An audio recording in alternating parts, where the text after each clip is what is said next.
पाहूया एक छोटासा आणि छान पॅरेग्राफ आणि रीडिंग प्रॅक्टिस वाचनाचा सराव. व्हिडिओ शेवटपर्यंत पहा, कारण पहिल्यांदा मी फक्त इंग्लिश वाचणार आहे, त्यानंतर line by line English Marathi अर्थासकट आणि टिप्स सकट एक्सप्लेन करणार आहे. आधी नुसतं English reading practice. Reading. Life in the city. Life in the city. Life in the city is full of activity. Life in the city is full of activity. Early in the morning, hundreds of people rush out of their homes. Early in the morning, hundreds of people rush out of their homes. Soon the roads start to bustle. Soon the roads start to bustle. Shops and offices open. Shops and offices open. And day's work begins. And day's work begins. Then, towards evening, the offices, schools, colleges begin to close. Then, towards evening, the offices, schools, colleges begin to close. Everyone seems to be in a hurry to reach home. Everyone seems to be in a hurry to reach home. Now there is rush for trains, buses and other means of transport.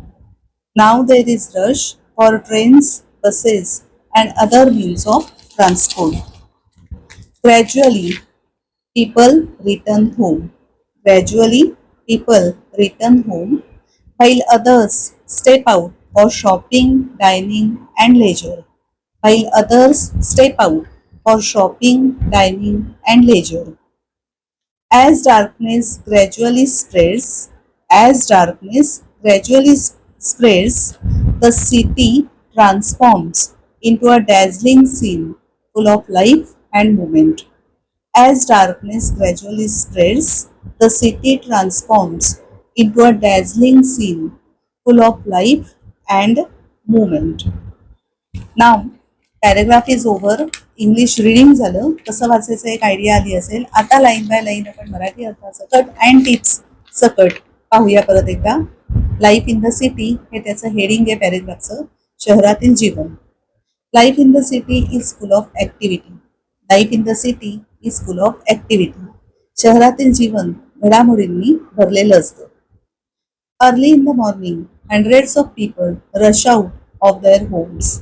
Early in the morning म्हणजे सकाळी लवकर. Hundreds of people शेकडो लोक.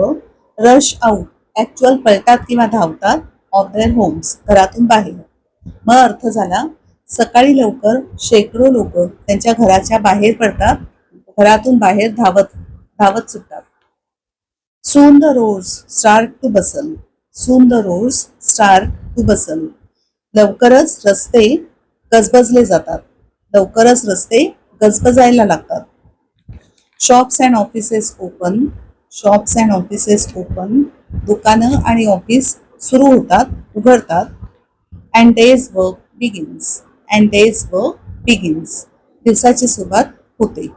दिवसाच्या कामाची सुरुवात होते. DAY डेला ॲपॉस्ट्रॉफी एस का लावला? दिवसाच्या असं म्हणताना आपण त्याला ॲपॉस्ट्रॉफी एस लावतो, म्हणून days work begins.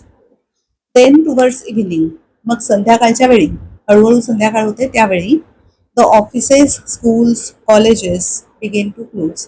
The offices, schools, colleges begin to close. Office, school म्हणजे शाळा आणि कॉलेजेस. बिगिन म्हणजे सुरुवात होते, क्लोज म्हणजे बंद व्हायला, बंद व्हायला सुरुवात होते. Everyone seems to be in a hurry to reach home. Everyone seems to be in a hurry to reach home. प्रत्येकाला घरी जायची घाई असल्यासारखं दिसतो. प्रत्येक जण घरी जायच्या घाईत असल्यासारखा दिसतो. सीम्स दिसतो. इन अ हरी म्हणजे घाईत. Now there is rush for trains, buses and other means of transport. Now there is rush for trains, buses and other means of transport. Now म्हणजे आता, देर इज रश म्हणजे गडबड, घाई, धावपळ असते. ट्रेन्ससाठी, बसेससाठी आणि अदर मीन्स ऑफ ट्रान्सपोर्ट म्हणजे इतर वाहतुकीच्या साधनांसाठी. Gradually people reach home. Gradually people reach home. हळूहळू लोक घरी पोहोचतात. And while others step out of while others step out for shopping, dining and leisure. while others step out for shopping, dining and leisure.